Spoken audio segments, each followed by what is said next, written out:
যে মঞ্চে 8 বার বিজয়ীর খেতাব জিতে নিয়েছিলেন লিওনেল মেসি, যে মঞ্চে 5 বার বিজয়ী হয়েছিলেন ক্রিস্টিয়ানো রোনাল্ডো, সেই একই মঞ্চে এবার বিজয়ী হলেন Dembélé.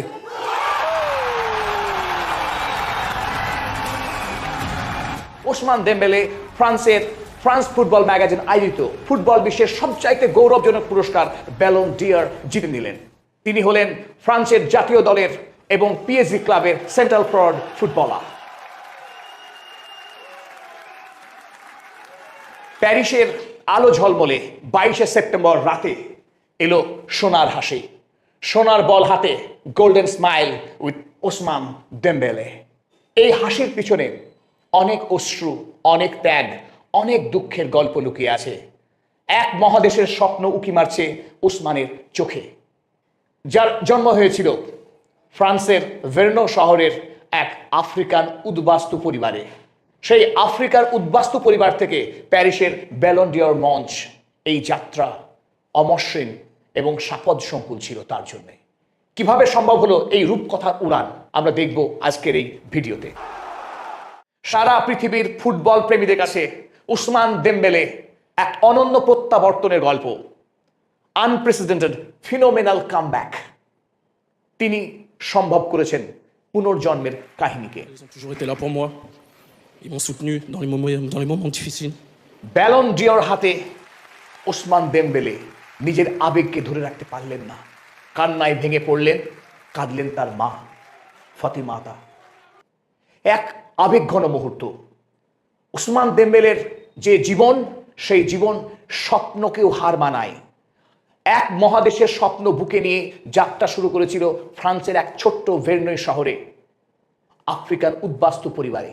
সেখান থেকে বার্সেলোনা হয়ে পিএসজি, তারপর ব্যালন ডি'অর হাতে। এই অসামান্য যাত্রা, মাঝখানে জাহাজ তলিয়ে যাওয়া সমুদ্রের মতো ব্যর্থতা, সেখান থেকে মহানাটকীয় মহাকাব্যিক প্রত্যাবর্তন, এক অলিক কামব্যাকের গল্প ওসমান দেমবেলের জীবন। তাই সারা পৃথিবীর সমগ্র ফুটবল প্রেমিক আছে ওসমান দেমবেলে ফিনিক্স পাখির সমার্থক শব্দ। এই স্বপ্নের উড়ানের নেপথ্যে যিনি সবচাইতে বেশি আত্মবলিদান দিয়েছেন, আত্মত্যাগ করেছেন, তিনি ওসমান দেমবেলের মাতা ফতিমাতা। ফতিমাতা সিঙ্গল মাদার। যখন তার সংসারে 4টে ছোট ছোট বাচ্চা, তখন তার স্বামী ওসমান দেমবেলে সিনিয়র সংসার ছেড়ে চলে যান চিরতরে। সেই 4টি ছোট ছোট বাচ্চাকে নিয়ে তিনি তিল তিল করে সংগ্রাম করে আজকে ওসমান দেমবেলেকে পৌঁছে দিয়েছেন সাফল্যের মহাসড়কে। তা আমরা কুর্নিশ জানাই পদাতিক চ্যানেলের পক্ষে এই মাতাকে, যে মাতা জীবনের সবটুকু স্বাদ স্বপ্ন ত্যাগ করেছেন কেবল তার সন্তানের ভবিষ্যতের উপর, সেই মাতাকে। ওসমান দেমবেলের জীবন শুরু হয়েছিল নরম্যান্ডির ভার্নেই বলে ছোট্ট একটি শহর। মাত্র 5 বছর বয়সেই তার মধ্যে ফুটবলের অসম্ভব দক্ষতা, তার ক্ষিপ্রতা এবং তার অনবদ্য ড্রিবলিংয়ের জাদু। আর তখনই এই বন্ধুদের নিয়ে শুরু হয়ে যায় ফুটবলের যাত্রা। আমরা তার জীবনের একেবারে শুরুর দিককার ছবি এখানে আমরা দেখছি দেমবেলেকে। মাত্র 6 বছর বয়সেই ওসমান দেমবেলের শুরু হয়ে যায় ফুটবল জীবনের প্রশিক্ষণ।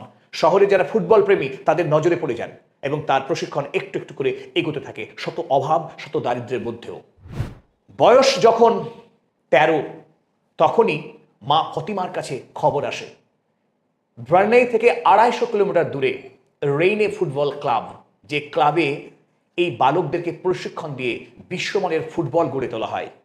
মায়ের যেটুকু সঞ্চয় ছিল সেই সঞ্চয়কে পুঁজি করে এবং অসম্ভব স্বপ্নকে সম্ভব করবার এক তাগিদে চলে আসে পরিবার ওই রেইনে শহরে। ওসমান দেমবেলেকে ভর্তি করা হয় এক বুক স্বপ্ন নিয়ে। এই রেইনে ক্লাব তাকে আন্তর্জাতিক ফুটবলার গড়ে তোলে। 2015 সালে প্রথম তার আনুষ্ঠানিক প্রফেশনাল ফুটবল ম্যাচে ডেবিউ হয়। দেখতে দেখতে ইউরোপের সকল ক্লাবের ফুটবল কর্তাদের দৃষ্টিতে পড়েন এই ওসমান দেমবেলে।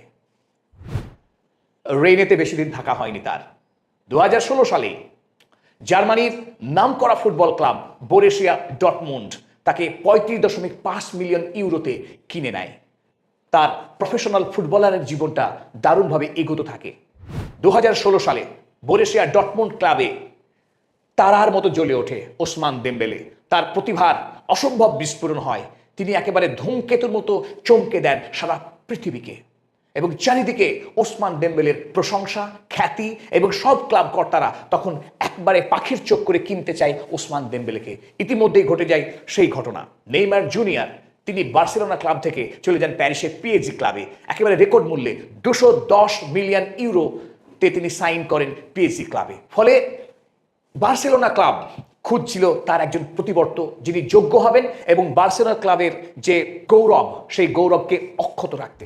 ফলে বার্সেলোনা ক্লাবের কর্তারা ডর্টমুন্ডকে 135.5 মিলিয়ন ইউরো দিয়ে কিনে নেয় ওসমান দেমবেলেকে। এর ফলে ওসমান দেমবেলের স্বপ্ন আকাশে গিয়ে পৌঁছয়। একজন সাধারণ উদ্বাস্তু পরিবারের শিশু হয়ে সে পৃথিবীর অন্যতম শ্রেষ্ঠ ফুটবল ক্লাব বার্সেলোনার একজন রাইট উইঙ্গার প্লেয়ার হিসেবে জয়েন করে যান 2017 সালে। 17 সাল থেকে শুরু হয় ওসমান দেমবেলের জীবনের এক নতুন অধ্যায়, যেখানে তার জ্যোতিষ্ক হয়ে জ্বলে ওঠা কথা সেই বার্সেলোনা ক্লাবেই ঘটে যায় ছন্দপতন। মহাকাব্যিক জীবন শুরু করতে গিয়ে তার জীবনে নাটকীয় পরাজয় আসে। শুরু হয়ে যায় ইনজুরির পর ইনজুরি, 14টা মাসেল ইনজুরি। ফলে তিনি যে প্রতিশ্রুতি নিয়ে, যে স্বপ্ন নিয়ে বার্সেলোনায় যোগদান করেছিলেন তা আর পূরণ করা হলো না। 14 বার অসুস্থ হওয়ার ফলে 141টা খেলাতে তিনি যোগদান করতেই পারলেন না। তিনি প্লেয়ার থেকে হয়ে গেলেন রিজার্ভ বেঞ্চার। ম্যাচের পর ম্যাচ রিজার্ভ বেঞ্চে বসে বেদনাতুর দৃষ্টি নিয়ে তিনি দর্শকের ভূমিকা পালন করতে থাকলেন। বুক ভেঙে যাওয়া বেদনা, নিঃসীম আধারে আস্তে আস্তে তলিয়ে যেতে লাগলেন এবং স্প্যানিশ মিডিয়া তাকে নিয়ে ব্যঙ্গ, বিদ্রূপ, টিটকিরি, তুচ্ছ তাচ্ছিল্য, তার জীবনে কেবল নিন্দা, অপবাদ ধেয়ে আসতে লাগলো। শুরু হয়ে গেল এক মহানায়কের মহাকাব্যিক পরাজয়, বেদনার যাত্রা। একটি মিম তখন খুব জনপ্রিয় হয়ে গেছিল। দেমবেলে ধারাবাহিকভাবে হাসপাতালে যাচ্ছিলেন অসুস্থ হয়ে, তাই তখন তাকে নাম দেওয়া হলো ডেম্বিউলেন্স। Dembele in ambulance becomes a fun, becomes a meme. তিনি হয়ে গেলেন ডেম্বিউলেন্স, 24/7 ইনজুরি। খেলার মাঠে যখন ধারাবাহিক ব্যর্থতা আসে, ব্যক্তি জীবনে যখন অবসাদ এবং ধীরে ধীরে তাকে গ্রাস করেছে গেমিংয়ের নেশা। ফলে প্র্যাকটিস ম্যাচে দেরি, অনিয়মিত অনুশীলন এবং তার পারফরমেন্সেও এলো ইনকনসিস্টেন্সি। কখনো কখনো জ্বলে ওঠেন, কখনো কখনো নিষ্প্রভ হয়ে যান। ক্লাব কর্তারা তার উপরে আর ভরসা রাখতে পারছেন না। He is not the reliable player of Barcelona team. এই মুহূর্তে কোনো পথ না খুঁজতে পেরে শেষে তিনি চুপি চুপি একদিন মরক্কোতে গিয়ে বিয়ে করে ফেললেন রিমা এডবাউচেকে, যিনি সোশ্যাল মিডিয়া ইনফ্লুয়েন্সার। ইসলামিক মতে সেখানে তিনি কোনো বন্ধু বান্ধব ছাড়া নীরবে নিভৃতে বিবাহ সারলেন। আর এই বিবাহ তার জীবনে এক নাটকীয় পরিবর্তন নিয়ে আসলো। আত্মিক, আধ্যাত্মিক এবং তার খেলার জীবনে আমূল পরিবর্তন ধীরে ধীরে আসতে শুরু করলো। বৎসর না ফিরতেই 2022 সালের অক্টোবর মাসে এক কন্যা সন্তানের পিতা হলেন। দায়বদ্ধতা এলো, জীবনে ধীরে ধীরে আসতে শুরু করলো শৃঙ্খলা, নিয়মানুবর্তিতা এবং তিনি সজ্ঞানে প্যারিসে গিয়ে নিজেকে ভর্তি করালেন নেশা মুক্তির কেন্দ্রে। নিজের জীবনকে তিনি কঠোর অনুশীলনে, নিয়মানুবর্তিতায় নিজেকে নতুন উচ্চতায় তুলে ধরার প্রয়াস শুরু করলেন এবং এগোতে থাকলেন। রিমা এডবাউচে ওসমান দেমবেলেকে অনেকখানি নতুন করে আবিষ্কার করলেন। তাকে উৎসাহ দিয়ে, অনুপ্রেরণা দিয়ে, ভালোবাসা দিয়ে তার মধ্যে সুপ্ত সম্ভাবনাকে নতুন করে জাগিয়ে তুললেন, আবিষ্কার করলেন। 2023 সালের জুলাই মাস তার জীবনের এক নতুন অধ্যায় নিয়ে এলো। যখন কোনো ক্লাব তাকে কিনতে রাজি নয়, তখন তার ঘরের ক্লাব পিএসজি 43.5 মিলিয়ন ইউরোতে কিনে নিলেন ওসমান দেমবেলেকে। পিএসজিতে এসে দেমবেলের সবচাইতে বড় প্রাপ্তি যেটা হলো সেটা লুইস এনরিকে, ইউরোপের কিংবদন্তি ফুটবল গুরু, কোচ, যার ছোঁয়ায় শোনা হয়, যিনি বার্সেলোনাতে ইতিমধ্যেই এক গৌরবময় ইতিহাস সৃষ্টি করে এসেছিলেন পিএসজি ক্লাবে এবং পিএসজিতেও তিনি অসম্ভবকে সম্ভব করে দেখিয়েছেন। 2025 সালের ইউএফএ চ্যাম্পিয়ন্স লিগ, সেখানে একটা মজার আইরনি ঘটে যায়। কিলিয়ান এমবাপে তিনি ইউএফএ চ্যাম্পিয়ন্স লিগ জয়ী হতে রিয়াল মাদ্রিদ ক্লাবে যোগদান করেন। আর সেই বছরেই ওসমান দেমবেলে যোগদান করেন পিএসজিতে। পিএসজি তখনও পর্যন্ত চ্যাম্পিয়ন্স লিগে কোনোদিনও জয়ী হতে পারেনি। হলো এক অনন্য যুগলবন্দি ওসমান দেমবেলে এবং লুইস এনরিকে। তাদের এই যুগলবন্দিতে পিএসজি শুরু করলো চ্যাম্পিয়ন্স লিগের যাত্রা।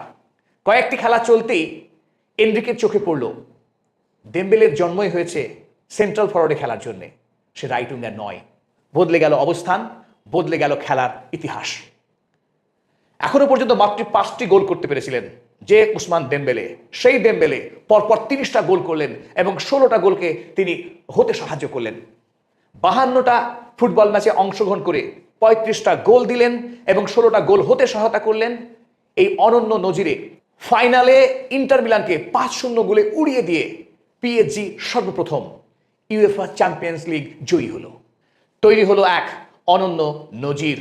অনন্য উচ্চতায় পৌঁছে গেলেন ওসমান দেমবেলে।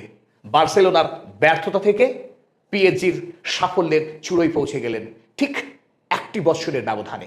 2024-25 সিজন হয়ে থাকলো ইতিহাস, স্বর্ণাক্ষরে লেখা হয়ে গেল ওসমান দেমবেলের নাম। ফলে রচিত হলো সেই মাহেন্দ্রক্ষণ। ইউরোপের তাবড়তোড় সফল ফুটবলারদেরকে পেছনে ফেলে তিনি চলে এলেন ব্যালন ডি'অরের লিস্টের 1 নম্বরে। তিনি চলে এলেন 1 নম্বরে। লামিন ইয়ামাল, বার্সেলোনার সবচেয়ে তরুণ ফুটবলার, মোহাম্মদ সালাহ, কিলিয়ান এমবাপে, এই তারকা ফুটবলারদের পিছনে ফেলে ব্যালন ডি'অর জিতে নিলেন Osman দেমবেলে। Ousmane Dembélé, Ballon d'Or 2025.